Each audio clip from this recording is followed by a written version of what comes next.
Bonjour à tous, c'est Ben de Crypto Addict, je suis ravi de vous retrouver pour une nouvelle vidéo. Alors si vous êtes trader sur le marché des cryptos ou même sur le marché traditionnel, vous avez sûrement déjà été confronté à ce sentiment qu'on appelle le FOMO. Loin de moi l'idée de jouer les psychologues avec vous, mais on va quand même parler de sentiments de trading dans cette vidéo. C'est parti!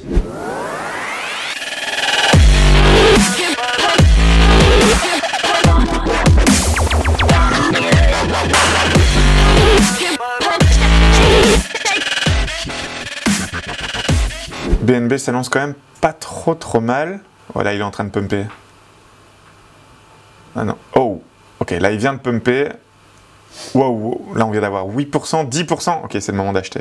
On connaît tous cette histoire. On suit une valeur depuis longtemps, on se demande si cela va monter, on attend et à peine on tourne la tête, le prix nous a fait un 10%. Vous râlez, vous n'hésitez plus, vous achetez la position au prix du marché et là, c'est le drame. La valeur retombe, emportant une belle part de votre position. Vous avez acheté haut par peur de manquer l'occasion de votre vie et vous vendez bas. Et vous savez comment cela s'appelle? Le FOMO. D'où vient le terme FOMO? Eh bien, de Fear of Missing Out. Ou, en français, la peur de passer à côté de quelque chose. Ce sentiment vient lorsque vous voyez un prix monter, que vous vous dites que beaucoup sont en train de gagner de l'argent, vous n'hésitez plus, vous voulez rentrer dedans pour éviter de passer à côté de cette opportunité. Cela conduit souvent les traders à faire certaines des pires erreurs possibles.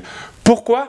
Eh bien parce que le trading demande de la patience et du raisonnement. Voici quelques-unes des phrases et des pensées les plus courantes chez les FOMOers. Est-ce que vous vous reconnaissez dans ces situations? Je le savais. Cela arrive généralement quand un cours monte alors que vous aviez planifié un trade mais que vous n'êtes pas rentré en position finalement. Il y a fort à parier que la prochaine fois, vous allez faire une erreur en repensant à ce trade raté et que vous allez rentrer en position alors que vous n'auriez pas dû. J'aurais pu gagner beaucoup d'argent aujourd'hui. Tout le monde aurait pu être un millionnaire, rétrospectivement parlant. Vous savez ce qu'on dit, avec des si, on pourrait refaire le monde. Il y a encore de la place pour le bull run. Ça, c'est typiquement le trader qui achète en retard après avoir eu trop peur de rentrer. J'ai un sentiment, ça, c'est le trader qui ne suit pas un plan avec des règles strictes et des critères d'entrée spécifiques. Bon allez, j'y vais, c'est juste une petite position. Vous le connaissez celui-là, le trader qui justifie le non-respect de ses règles. Alors, est-ce que vous vous reconnaissez maintenant? Alors, pourquoi résister au FOMO? Les FOMOers voient les prix s'envoler et achètent parce qu'ils craignent que les prix continuent à augmenter sans eux. Le problème est qu'ils effectuent leurs transactions avant que la situation satisfasse réellement toutes leurs règles, ce qui signifie bien que leur gestion du risque et les ratios risque-reward prévus ne seront pas forcément respectés. Ce qui se passe parfois plus tard est que le prix fluctue avant qu'il atteigne le point attendu. Et ils finissent avec des positions perdantes. Comment maintenant résister au FOMO? Eh bien, tenez-vous-en à votre plan initial.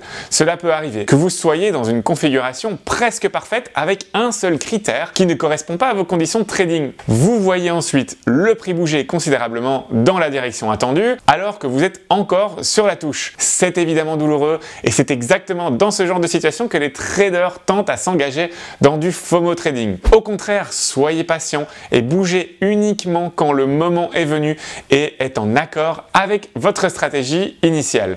Au pire, vous aurez raté une opportunité, mais vous n'aurez en tout cas pas perdu d'argent. C'est la bonne manière d'approcher le trading et le seul moyen de combattre les FOMO. Pour y parvenir, vous avez besoin d'un plan de trading et d'une checklist avec tous vos critères. On vous conseille réellement de l'imprimer si vous avez peur d'oublier et mettez-la à côté de vos écrans. Croyez-nous, en imprimant vos conditions, vous serez beaucoup moins tenté par le FOMO et vous verrez rapidement vos trades généraux s'améliorer. Un bon trader est un trader qui a un plan et qui respecte les règles qu'il s'est imposées. Et ajustez vos règles si nécessaire. C'est déjà la fin de cette vidéo, n'hésitez pas à mettre un pouce bleu pour soutenir notre chaîne et nous motiver à vous proposer toujours de meilleures vidéos. On se retrouve semaine prochaine pour une nouvelle vidéo, à bientôt!